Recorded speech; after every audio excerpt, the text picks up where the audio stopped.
Friends, ఈ రోజు GT versus SRH match జరుగుతుంది కదా. ఎస్ఆర్హెచ్ ఏం చేస్తే మ్యాచ్ గెలవచ్చో చెప్తాను చూడండి.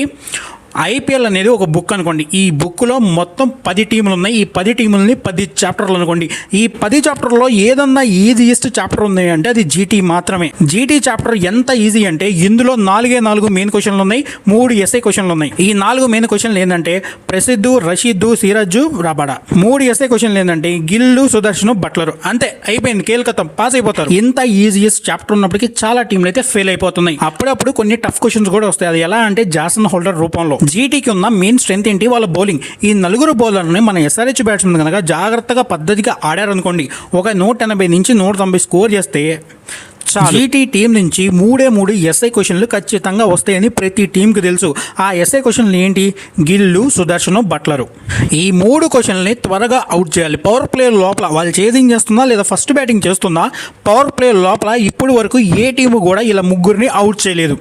ఇలా ముగ్గురిని కనుక 10 ఓవర్ల లోపల కనుక అవుట్ చేసింది అనుకోండి ఎస్ఆర్హెచ్, 99% వరకు మ్యాచ్ అయితే ఎస్ఆర్హెచ్ చేతిలోనే ఉంటుంది.